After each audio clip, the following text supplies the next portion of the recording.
So we have with us BJD's Amar Patnaik, a member of Parliament. A very warm welcome, sir. Of course, the Parliamentary Standing Committee on Finance met private crypto players, and we really want to have some details from you. I know it's a confidential meeting, but what can you tell us about this meeting? No, the Bengaluru meeting was one of the field visits of the Standing Committee on Finance. And as in every field visit, it is an informal discussion. Nothing is recorded. So it's a free-willing exercise which which gives an opportunity to the people who are deposing before the committee to air their views completely freely. So in that direction, the meeting which was held recently, in fact yesterday, with the crypto players, all those people who are involved in this sector, besides other agencies like the rating agencies and the income tax department. The idea was to carry on the exercise of exploring this space as to where the finance committee could come in, also to hear their side of the story, why they think that this has tremendous opportunities for the country. But at the same time, as it was aired in the last meeting, these concerns which have been expressed by none less than the Honorable Prime Minister of India, as well as the Finance Minister of India, and many other players, including the IMF, were also discussed. Right. And since you said you wanted to hear their part of the story, so is there anything they're relieved about, or let's say scared about? If you can broadly mention each of these things. No, see, since this is a consultation which is confidential, so I can't be sharing everything that was discussed there. But what is there in the public space already, I think is well known to all of us. The concerns by the Government of India and many of us are actually relating to terror finance, money laundering, issues relating to how it will affect the money supply in the economy because it's not regulated by the central bank. The explanation given by the crypto players is that there are mitigating measures which can actually reduce these risks. But unfortunately, I think these are not much in the public domain. I would take this opportunity to advise all those who are in the crypto space to do two things. Number one, to educate the common man, the policymakers, and I think the parliamentarians, the bureaucrats, everybody about the crypto ecosystem completely. And secondly, to also put it in very clear terms as to how they plan to address the risks that have been aired by Government of India and many other quarters. I think these are the two advices that I would like to give to the crypto players in the country. Okay, for my next question, I'll pick cues from what you said. You used two words, terror funding and money laundering. Very recently on an international platform, Finance Minister Nirmala Sitharaman had also said that, these are the biggest risks of cryptocurrency. What do you have to say on that?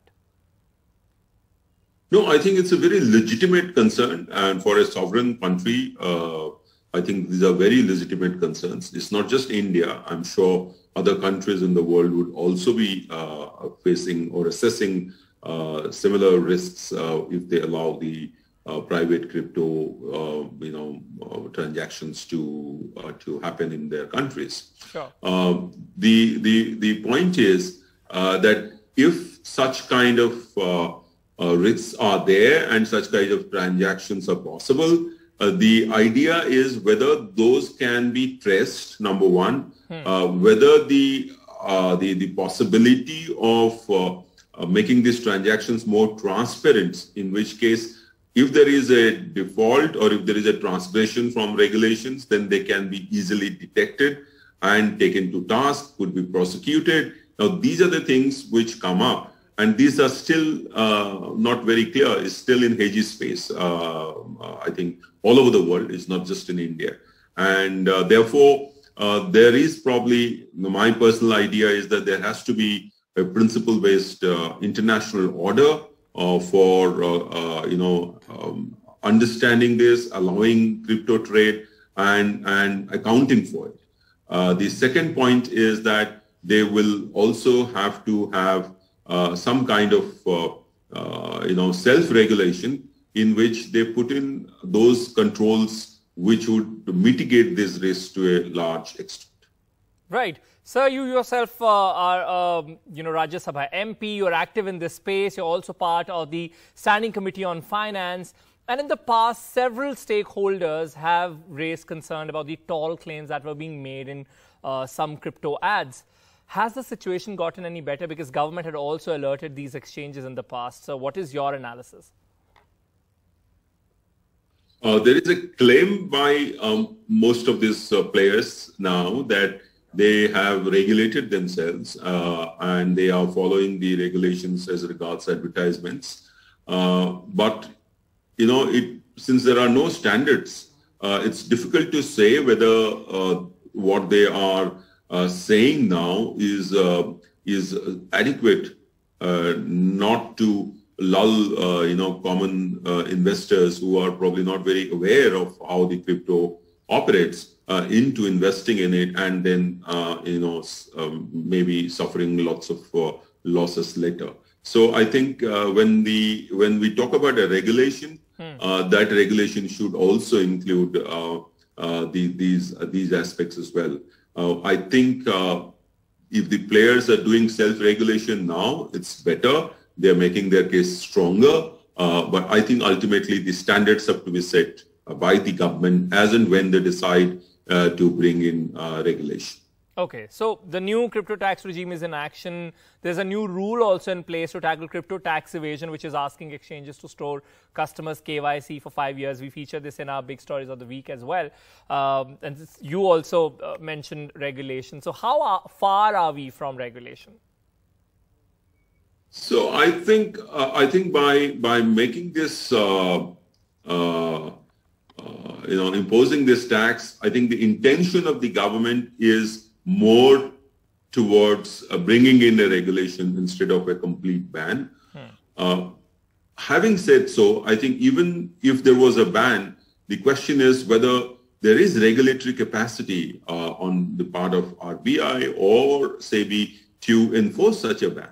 And even if you bring in the regulation in a more structured manner, the question would still remain whether the regulatory capacity is there. My feeling is that there is completely a regulatory vacuum, and regulatory vacuum not just in the absence of regulation, but regulatory capacity vacuum is.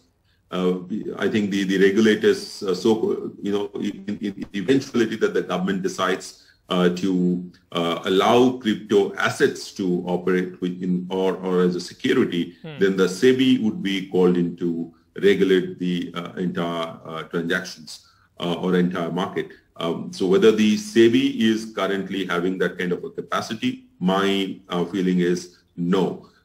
So that's where I think even the crypto players should invest some of their time and energy to educate and build this capacity in the system so that they will be actually doing good to themselves. It will be a part of the effort to improve the trust factor between the regulator and the crypto players, between the citizen who is investing and the crypto players. Okay, in this year's budget, Finance Minister had also talked about digital rupee, and of course we aim to have it by the end of this financial year. Several experts point out that probably it needs a lot of homework yet, and probably that'll be a long shot to expect to have it within this year. Well, how do you see it? Do you see a digital rupee at the end of this financial year? You see, several countries have already got a central bank digital currency, a fiat currency, and that's actually responding to the fact that to the fact of the growing market of private cryptocurrencies or digital currencies. So I think it's a good thing if the Reserve Bank of India and the Government of India come out with the CBDC as quickly as possible, because in my view, it would actually provide some kind of stability into the otherwise very unstable and very speculative private crypto market.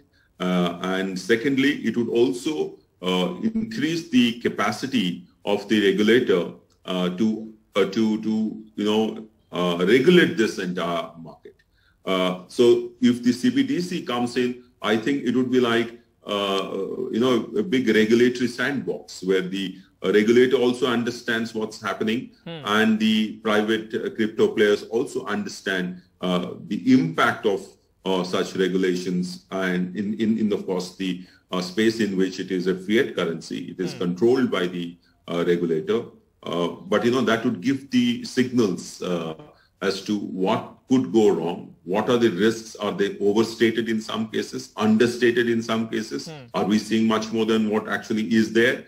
So these are the things which will get clarified. So my view is that the Government of India and the Reserve Bank of India should come out with the CBDC as quickly as possible.